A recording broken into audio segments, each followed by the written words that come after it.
Dans cette vidéo, nous allons corriger la méthode 2 du chapitre 5 sur les pourcentages. Donc le septième continent, qui est un continent de plastique, a une superficie actuelle de 3,5 millions de kilomètres carrés.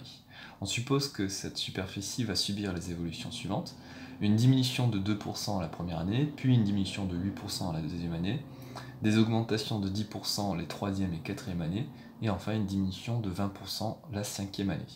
Première question, on souhaite déterminer le coefficient multiplicateur global associé à ces évolutions, puis la superficie restante au bout de 5 ans. Donc faisons cette question. Donc pour déterminer le coefficient multiplicateur global, il s'agit d'abord de déterminer les coefficients multiplicateurs successifs. Donc le premier coefficient multiplicateur, donc noté CM1, qui correspond à la diminution de 2%, donc égal à 1 plus T1, sera égal à, alors une diminution de 2%, c'est moins 2 sur 100. Donc ce sera 0,98.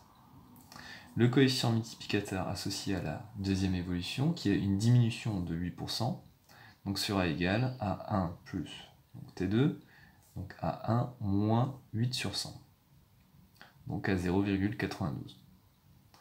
Le coefficient multiplicateur 3 et 4, vu qu'on a une même augmentation les troisième et quatrième années, donc sera égal à 1 plus 10%, donc c'est-à-dire à 1,1. Et enfin, le dernier coefficient multiplicateur, donc associé à une diminution de 20%, sera égal à 1 moins 20 sur 100, c'est-à-dire 0,8.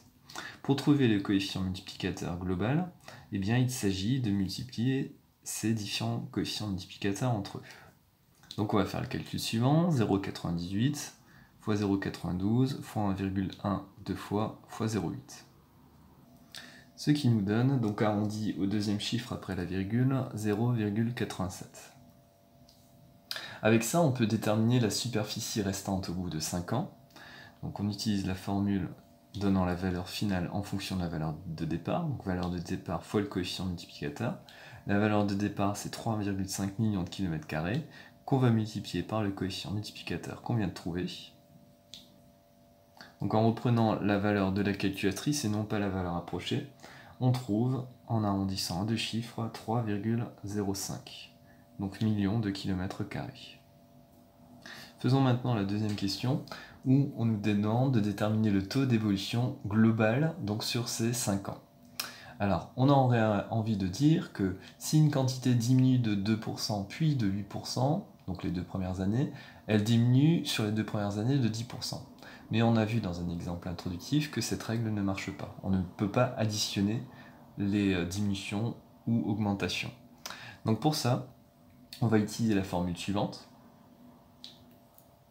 utilisée déjà maintenant plusieurs fois, qui dit que le coefficient multiplicateur vaut 1 plus donc t, le taux d'évolution. Donc pour trouver le taux d'évolution, eh bien on a juste à faire que t est égal au coefficient multiplicateur moins 1. On a trouvé que le coefficient multiplicateur donc, valait 0,87, donc t sera égal à 0,87 moins 1, donc moins 0,13. Donc finalement, le taux d'évolution global correspond à une diminution de 13%.